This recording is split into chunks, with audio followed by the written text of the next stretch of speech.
balik lagi di Mari Share bersama Wi dan Mariza. Di video kali ini aku mau membahas soal dan pembahasan UKOM stase nifas. So tanpa berlama-lama, yuk kita ke videonya.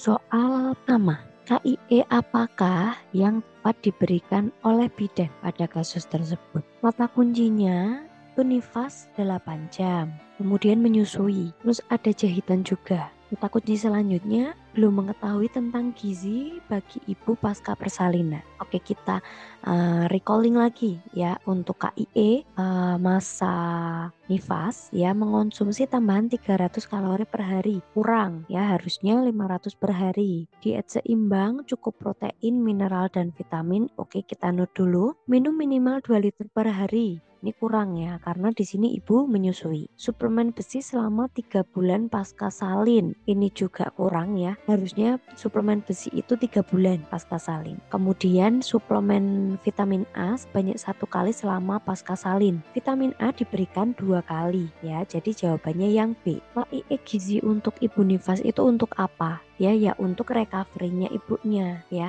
Kenapa butuh konsumsi tambahan? Karena ibunya kan menyusui, pemulihan ya. Jadi harus konsumsinya ada tambahan kalorinya. Diet seimbang wajib, nggak boleh pantang makan. Karena dulu itu ada kepercayaan pantang makan nggak boleh yang amis-amis. Padahal yang amis-amis itu kan mengandung banyak protein. Sedangkan tadi kan ada jahit ya. Kalau proteinnya kurang, jadinya jahitannya nggak nyatu-nyatu. Nanti nggak cepat sembuh, cepat kering. Minum minimal 3 liter per hari untuk mencegah dehidrasi dan biar asinya juga cukup. Suplemen besi selama 3 bulan pasca salin untuk mencegah perdarahan dan untuk mencegah anemia. Kemudian suplemen vitamin A diberikan 2 kali ya. Segera setelah persalinan diberikan sekali dan 24 jam kemudian diberikan 1 lagi. Dosisnya 200 international unit. Soal selanjutnya, ini adalah soal tingkat tinggi ya. Karena jawabannya adalah homogen, semuanya adalah jenis lokia. Harus cermat. Kata kuncinya di sini apa? Pertanyaannya, apakah karakteristik lokia yang tepat sesuai dengan kasus tersebut? Di sini clue-nya adalah melahirkan 4 hari yang lalu, ada keluhan demam dan menggigil, suhunya sudah tinggi,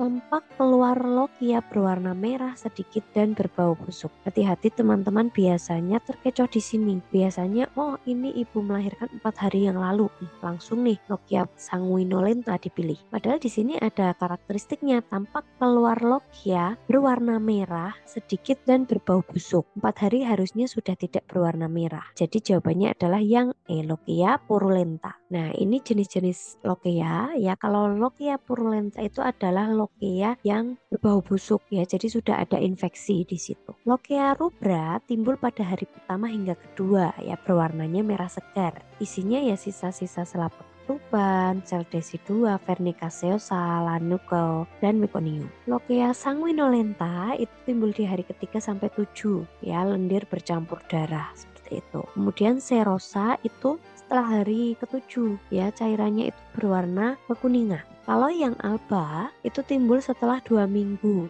ya, hanya cairan putih berbentuk krim. Soal selanjutnya, pertanyaannya adalah apakah penyebab masalah yang paling tepat pada kasus di atas? Nah, kuncinya melahirkan secara SC 8 hari yang lalu. Keluhannya cemas karena bayinya sudah menyusu kuat, tapi ibu belum mampu menyusui bayinya dengan benar. Puting susu sebelah kiri lecet. Penyebabnya masalahnya apa? ASI tidak keluar, kurang tepat ya. Karena ada kata kunci, bayinya sudah menyusu dengan kuat. Berarti kan sudah keluar tuh ASInya. Bayi bingung puting juga enggak ya, karena sudah menyusu dengan kuat tadi. Teknik menyusui yang salah kita note, karena ada puting susu lecet. Tersumbatnya saluran ASI juga enggak, karena sama kata kuncinya ibunya bayinya sudah menyusu. Kemudian adanya infeksi pada puting susu, tidak ada ditemukan infeksi ya. Jadi jawaban yang paling tepat adalah teknik menyusui yang salah. Nah, kita ke pembahasan ya. Kenapa jawaban yang paling tepat itu yang C ya? Karena posisi menyusui yang kurang tepat itu atau mulut bayi yang tidak menempel dengan sempurna ya. Kan mulut bayi itu harus menempel amubidu, areola masuk, bibir doer ya. Jadi dagunya itu nempel ke payudara ibu. Kalau nggak nempel dengan baik ya, hanya putingnya aja, ya puting susunya lecet. Jadi jawabannya yang itu. Ya jawaban A, B, D, dan E tadi sudah dibahas ya. Bayi sudah menyusu kuat itu artinya ya ASINYA sudah keluar ya, sudah menyusu dengan kuat. Kalau ASINYA tersumbat ya, ibunya pasti nyeri. Payudaranya itu akan merengkel-merengkel. Apa ya, ada payudaranya itu akan ada massa gitu loh. Terus bayinya juga pasti akan rewel, tidak mau menyusu dengan kuat. Nah, sedangkan di kata kunci itu nggak ada. Kemudian yang E itu infeksi ya tadi ya. Nah, nggak ada tanda-tanda infeksi. Tanda-tanda infeksi kan ada perubahan warna, perubahan suhu ya, kemudian teksturnya, perubahan fungsi. Nah, itu nggak ada di dalam kata kunci. Oke, jadi jawabannya yang C. Soal selanjutnya, pertanyaannya adalah apakah tindakan yang sebaiknya dilakukan oleh bidan? Kata kuncinya, bayi 14 hari ya, bidan berkunjung. Kemudian ibu khawatir bayinya kedinginan karena bayinya kecil dan lahir kurang bulan ya, BB-nya 1900 gram, suhunya normal, menyusu kuat. Ya, jadi tindakan yang paling tepat itu apa? Kangaroo mother care. Ya, kangaroo mother care itu adalah sentuhan skin to skin ya, skin to skin kontak dari ibu ke bayi itu untuk menimbulkan kehangatan. Kalau pemberian ASI eksklusif no ya, karena di sini sudah ibunya sudah menyusui dan di sini ada kalimatnya menyusu kuat. Kemudian inisiasi menyusu dini kurang tepat banget karena ini udah umur 14 hari. IMG itu kan dilakukan segera setelah lahir ya. Perawatan BBL kurang tepat ya, karena BBL itu ya ini udah lewat waktunya, udah 14 hari. Kemudian bonding attachment bisa juga ya, tapi bonding attachment itu kan ikatannya aja.